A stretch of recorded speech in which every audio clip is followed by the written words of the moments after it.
Hi ಸ್ನೇಹಿತರೆ, welcome to our channel Mithun Raj ಅಡಿಗೆ ಮನೆ. ಇವತ್ತಿನ ವಿಡಿಯೋದಲ್ಲಿ ಸ್ಪೆಷಲ್ ಆಗಿ ನಾನು ಒಂದು ಮುಷ್ಟಿ ಶೇಂಗಾ ಬೀಜ, ಒಂದು ಟೊಮೆಟೊ ಹಣ್ಣು ಬಳಸ್ಬಿಟ್ಟು 20 ಜನಕ್ಕಾದರೂ ಸರಿ ತುಂಬಾನೇ ಸಿಂಪಲ್ ಆಗಿ ಬೇಗನೆ ಮಾಡ್ಕೊಳ್ಳುವಂತ ಶೇಂಗಾ ಸಾರು, ಶೇಂಗಾ ಸಾಂಬಾರ್ನ ಮಾಡಿ ತೋರಿಸ್ತಾ ಇದ್ದೀನಿ. ತುಂಬಾನೇ ಸಿಂಪಲ್ ಆಗಿ ಮಾಡ್ಕೋಬಹುದು ಅಂಡ್ ಬೇಗನೆ ಮಾಡ್ಕೋಬಹುದು. ಈ ಸಾರು ಬಿಸಿ ಬಿಸಿ ಅನ್ನಕ್ಕೆ ಅಥವಾ ಮುದ್ದೆಗೆ ತುಂಬಾ ಚೆನ್ನಾಗಿರುತ್ತೆ. ರೊಟ್ಟಿ, ಚಪಾತಿ ಎಲ್ಲದಕ್ಕೂ ಸೂಪರ್ ಕಾಂಬಿನೇಷನ್ ಅಂತ ಹೇಳ್ಬೋದು. ಖಂಡಿತ ನಾನ್ ಹೇಳ್ಕೊಟ್ಟಂಗೆ ಈ ವಿಧಾನದಲ್ಲಿ ಒಮ್ಮೆ ಟ್ರೈ ಮಾಡಿ ನೋಡಿ. ತಡ ಮಾಡದೆ ವಿಡಿಯೋ ಸ್ಟಾರ್ಟ್ ಮಾಡೋಣ. ಮೊದಲನೇದಾಗಿ ಯಾವ್ದಾದ್ರು ಒಂದು ಕಡಾಯಿ ಅಥವಾ ಒಂದು ಪಾನ್ ನಲ್ಲಿ 1 ಟೇಬಲ್ ಸ್ಪೂನ್ ಅಷ್ಟು ಎಣ್ಣೆ ಹಾಕ್ತಿದ್ದೀನಿ. ಎಣ್ಣೆ ಬಿಸಿ ಆದ್ಮೇಲೆ ಒಂದು ಮುಷ್ಟಿಯಷ್ಟು ಶೇಂಗಾ ಬೀಜನ ಹಾಕ್ತಾ ಇದ್ದೀನಿ. ಗ್ಯಾಸನ್ನ ಮೀಡಿಯಂ ಫ್ಲೇಮ್ ಅಲ್ಲಿ ಇಟ್ಕೊಂಡು ಶೇಂಗಾ ಬೀಜನ ಚೆನ್ನಾಗಿ ಹುರ್ಕೋಬೇಕು. ಅಂಡ್ ನಿಮ್ಮೆಲ್ಲರ ಹತ್ರ ಒಂದು ರಿಕ್ವೆಸ್ಟ್, ನನ್ನ ಚಾನಲ್ ಮೊದಲನೇ ಬಾರಿ ನೋಡ್ತಾ ಇದ್ರೆ ಪ್ಲೀಸ್ ಎಲ್ಲರೂ ದಯವಿಟ್ಟು ಸಬ್ಸ್ಕ್ರೈಬ್ ಮಾಡ್ಕೊಳ್ಳಿ. ಪಕ್ಕದಲ್ಲೇ ಇರುವಂತ ಬೆಲ್ ಬಟನ್ ನ ಕ್ಲಿಕ್ ಮಾಡೋದನ್ನ ಮಾತ್ರ ಮರಿಬೇಡಿ. ನಂತರ ಶೇಂಗಾ ಬೀಜ ಚೆನ್ನಾಗಿ ಹುರ್ಕೊಂಡಿದ್ಮೇಲೆ 5 ರಿಂದ 10 ಸಿಪ್ಪೆ ತೆಗೆದಿರುವಂತ ಬೆಳ್ಳುಳ್ಳಿ, 1 ಸ್ಪೂನ್ ಅಷ್ಟು ಜೀರಿಗೆ, ಕರಿಬೇವನ್ನ ಹಾಕಿ ಚೆನ್ನಾಗಿ ಹುರ್ಕೋಬೇಕು. ಲೋ ಫ್ಲೇಮ್ ಅಲ್ಲಿ ಅಥವಾ ಮೀಡಿಯಂ ಫ್ಲೇಮ್ ಅಲ್ಲಿ ಇಟ್ಕೊಂಡು ಚೆನ್ನಾಗಿ ಹುರ್ಕೊಳ್ಳಿ. ಸ್ವಲ್ಪ ಹುರ್ಕೊಂಡಿದ್ಮೇಲೆ ಇದಕ್ಕೆ ನಾನು ಒಣಮೆಣಸಿನಕಾಯಿ ಹಾಕ್ತಿದ್ದೀನಿ, ಒಂದು 5 ರಿಂದ 6.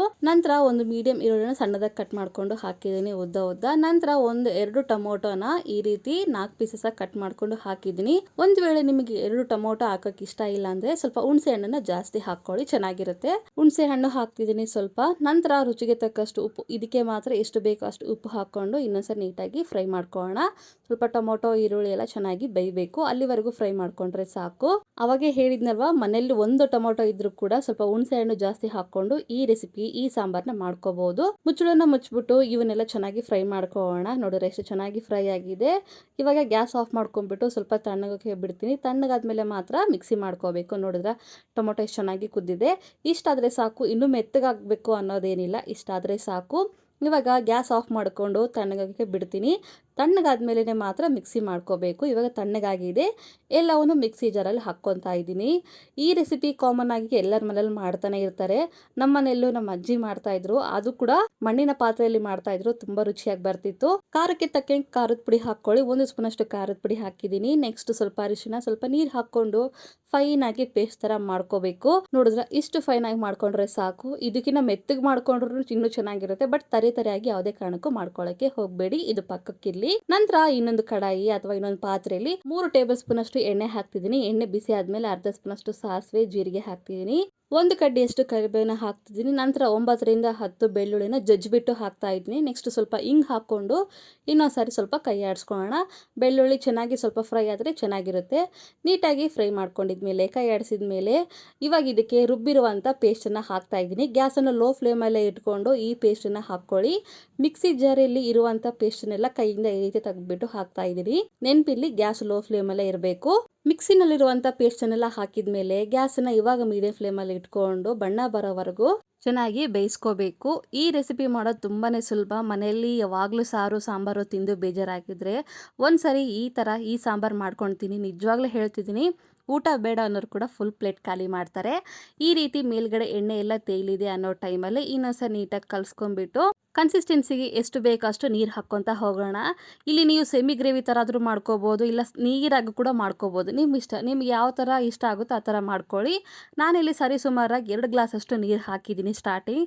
ಒಂದು ವೇಳೆ ನನಗೆ ರಸಮ್ ಸಾಂಬಾರು ಏನಾದರೂ ಗಟ್ಟಿ ಆದರೆ ನೆಕ್ಸ್ಟ್ ಆಮೇಲೆ ಬೇಕಿದ್ರೆ 1 ಗ್ಲಾಸ್ ಅಷ್ಟು ನೀರು ಹಾಕ್ಕೊತೀನಿ. ನಂತರ ಇದಕ್ಕೆ 1 ಟೀ ಸ್ಪೂನ್ ಅಷ್ಟು ಸಾಂಬಾರ್ ಪೌಡರ್ನ ಹಾಕ್ತಿದ್ದೀನಿ. ನಂತರ ರುಚಿಗೆ ತಕ್ಕಷ್ಟು ಉಪ್ಪು ಹಾಕ್ತಿದ್ದೀನಿ. ಒಂದು ವೇಳೆ ನಿಮ್ಮ ಹತ್ರ ಸಾಂಬಾರ್ ಪೌಡರ್ ಇಲ್ಲ ಅಂತಂದರೆ ರಸಮ್ ಪೌಡರ್ನ ಕೂಡ ಯೂಸ್ ಮಾಡ್ಬೋದು, ಇಲ್ಲಾಂದರೆ ಹಾಗೇನೆ ಕೂಡ ಮಾಡ್ಕೋಬೋದು.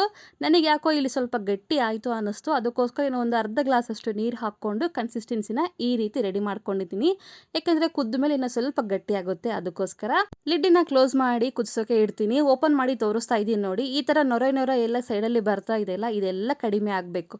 ಅಲ್ಲಿವರೆಗೂ ನಾವು ಕುದಿಸ್ಕೋಬೇಕು. ಸರಿ ಸುಮಾರಾಗಿ ಏನಿಲ್ಲ ಅಂದರೂ 10 ರಿಂದ 15 ನಿಮಿಷ ಲೋ ಫ್ಲೇಮಲ್ಲೇ ಕುದಿಸ್ಕೋಬೇಕು, ನೆನಪಿರಲಿ. ನೋಡಿದ್ರೆ ಎಲ್ಲ ಕುದ್ದ ಮೇಲೆ ಕಲರ್ ಕೂಡ ಯಾವ ಥರ ಚೇಂಜ್ ಆಗಿದೆ.